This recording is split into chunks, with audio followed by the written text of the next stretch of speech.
Hey, good morning, y'all. Jesus is Lord. Yes, sir, the word works. You know, I was just reading this morning, 2 Peter chapter 2, verse 2. Could be 1 Peter, but it says, just like newborn babes desire the sincere milk of the word that you may grow thereby. Well, I've been talking to you about the power of the word. So watch this.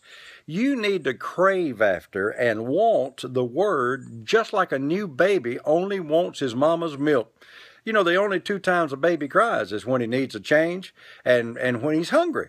Well, we ought to be hungry for the Word, and I'm going to just take a little time to say this because the Word is where our life is, and Satan comes to steal the Word. Now listen, in Mark 4, Satan cometh immediately to steal the Word. Well, that doesn't mean he shows up in a red suit and says, I'm taking the Word. It comes by persecution and affliction and other things entering in, or it comes by a lot of false doctrine that's going forth in the church today. You know, you got to suffer a little here and there. You know, if you're going to follow Jesus, you got to suffer for him. That's a bunch of bunk. That ain't true. He suffered for us when he went to the cross so that you and I don't have to suffer. Now, let me go back over there to 1 Peter 2:2.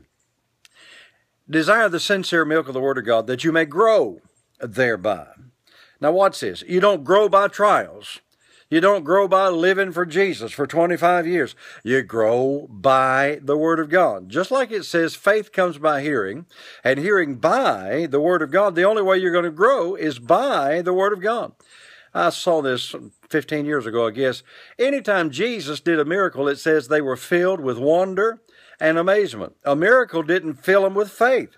The only way that faith comes is when you hear the Word, see the Word, read the Word, listen to the Word. The power is in the Word of God. Hebrews 4:12 says the Word is alive and powerful. Now, you got to get this today.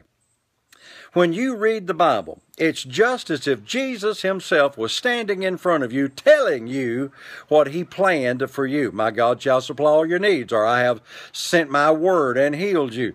When you read that, the power for healing is in that. The power for prosperity is in that. And I'm out of time already, so I'm going to close this. It says that you may grow by the word. I looked that up just a few minutes ago, and that word grow means to increase. So if you're going to increase today, it's going to be by the Word. It's not going to be by listening to Sister Doodad's testimony or somebody else's failure. You're going to have to go back to the Word. The power's in the Word. Get the Word, speak the Word, and everything's going to be all right. Have a great day. Remember, Jesus is Lord. Thank God the Word works.